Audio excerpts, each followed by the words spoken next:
The day began like any other, until a mysterious package arrived. It was a plain brown box, no return address, just my name in an unfamiliar hand. I am Arthur Vance, a man of routine, unaccustomed to surprises. The box unsettled me. It didn't belong in my ordered world. Inside, nestled in shredded newspaper, was a single old photograph.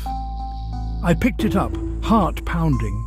The image, a young boy, me, standing before a Gothic building with a clock tower. I had no memory of this place, or of wearing those clothes. My childhood was spent in suburbia, not before some imposing institution. Yet the boy in the photo was undeniably me. This photograph was impossible. My hands trembled as I stared at it, questions swirling. My quiet life had just been shattered. Confusion clouded my mind as I studied the photograph.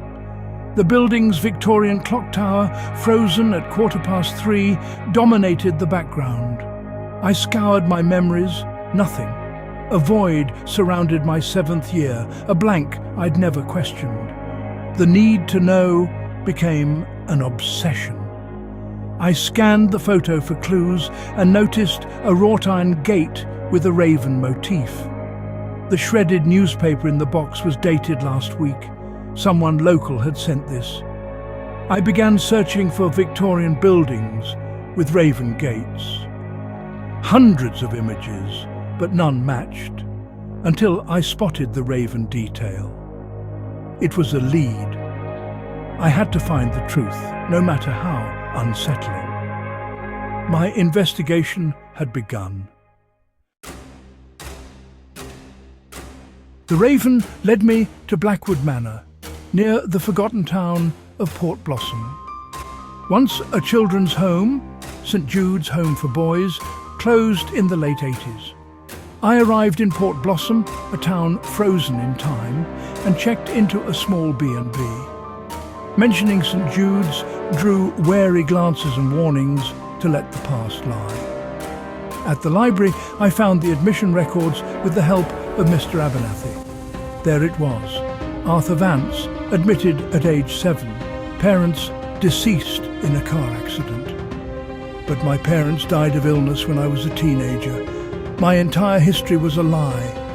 Who were the people who raised me?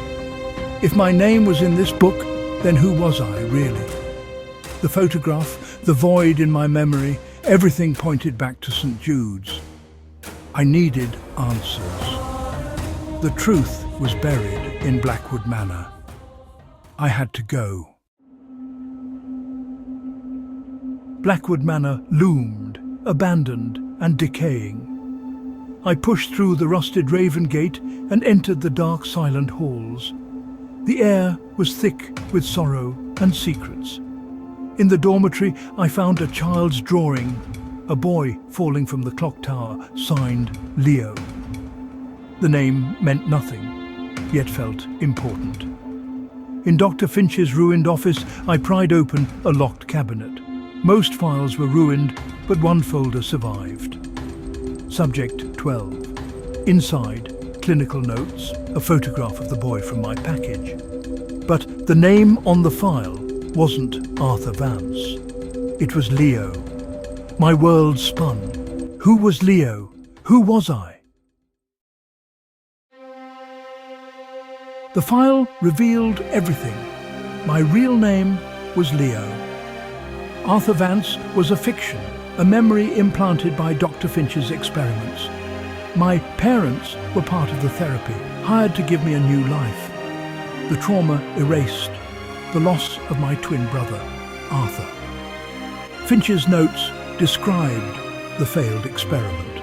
Arthur died in a fall from the clock tower. My memory was wiped. I became Arthur. The photograph was a key sent to unlock the truth. As I stood on the cliff, my phone buzzed. "I'm glad you finally remember, Leo. I've missed you, brother." Across the lawn, a man stood in the shadows. He looked exactly like me. He smiled. a slow, sad smile, and he had a small scar above his left eyebrow. My past had come home.